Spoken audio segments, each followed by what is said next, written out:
యనమదుర్రు అనేది ఒక చిత్రమైన క్షేత్రం. అక్కడ శివలింగం ఉంటుంది. శంకరుడు ఆ శివలింగంలో తల కిందకి పెట్టి పాదాలు పైన పెట్టుంటాడు. ఇలాగా ఎక్కడైనా తల పైకుంటుంది, కాళ్ళు కిందకుంటాయి. యనమదుర్రులో ఉన్న శివలింగంలో శిరస్సు కిందకుంటుంది, పాదాలు పైకుంటాయి. మీరు అక్కడికి వెళ్లి వాళ్ళని అడిగితే నీరాజనం ఇస్తూ చూపిస్తారు శివలింగాన్ని. బాగా కింద శిరస్సు, పైన పాదాలు, నాభి, వేసుకున్న యజ్ఞోపవీతంతో సహా కనపడతాయి. యమధర్మరాజు గారు ప్రార్థన చేశాడు ఒకానొకప్పుడు, రాక్షస సంహారం చేయడానికి అమ్మా నువ్వు వచ్చి యనమదుర్రులో కూర్చుంటే నీ శక్తిని నాకు అనుగ్రహిస్తే నేను రాక్షస సంహారం చేస్తానని. అంటే అమ్మవారు శంకరుడు యోగనిష్టలో ఉండి ఆయన ఆ సమయమునందు శీర్షాసనం వేసి ఉన్నాడు. తల కిందకి పెట్టి కాళ్ళు పైకి పెట్టి కాళ్ళు పద్మాసనం వేసుకుని ఉన్నాడు. ఇలా పొడుగ్గా కూడా పెట్టలేదు. అలా కూర్చున్నటువంటి పరమశివుణ్ణి చప్పుడు చేయకండి, స్వామి యోగనిష్టలో ఉన్నాడు, నేను ఒక్కదాన్ని రావడం ఇప్పుడు ఉండదు, ఈయనతో కలిసి రావాలి అని సుబ్రహ్మణ్యుడు చంటి పిల్లవాడు ఏడుస్తున్నాడు.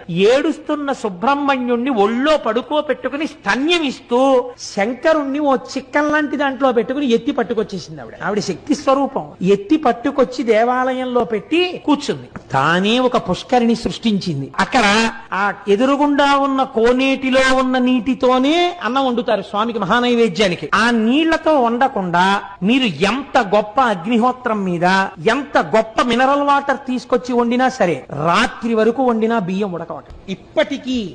ఇప్పటికీ కూడా ఎదురుగుండా ఉన్న కోనేటిలో నీటితోనే అన్నం వండుతారు. ఇప్పటికీ మీరు కవచం తీసి చూపించమంటే చూపిస్తే సుబ్రహ్మణ్యుడిని పడుకోబెట్టుకుని పాలిస్తూ ఉంటుంది అమ్మవారు. పక్కన నిశ్శబ్దంగా శంకరుడు యోగనిష్టలో ఉంటాడు. అక్కడ మనం వెళ్ళినప్పుడు కూడా అంత మర్యాదగానే ఉండాలి, ఎక్కువ చప్పుడు చేయకూడదు. నమస్కారం చేస్తే అమ్మ ప్రసన్నురాలైపోతుంది. అక్కడికి ఈ దేవాలయాలు ఇంత గొప్ప ఉండడం ఏమిటని అన్యమతస్థులు ఆ ఆలయాన్ని ఈశ్వరుడి యొక్క శక్తి లేదని మేము నిరూపిస్తామని గుర్రాల మీద గుళ్ళోకి వెళ్లి వరణం ఉన్నటువంటి కత్తి తీసి శివలింగం మీద కొట్టారు. లోపలికి దగ్గరగా ఒక 200 మంది చొరబడి కొడితే చిత్రం ఏమిటో తెలుసా అండి? శివలింగం పగిలిపోవాలి. శివలింగం మీద కత్తి వాటు పడింది. తెగిపోతే ఎలా పడుతుందో అలాగే పడింది. పక్కన అమ్మవారు ఉంది, అంతే. ఎక్కడ నుంచి పడ్డాయో తెలియదు.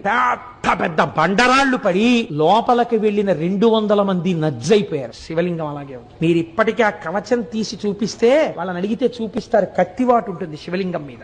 అమ్మవారు ఇప్పటికీ శక్తి స్వరూపిణి అయి ఆ యనమదుర్రు గ్రామంలో లోకాన్ని కాపాడుతూ ఉంటుంది.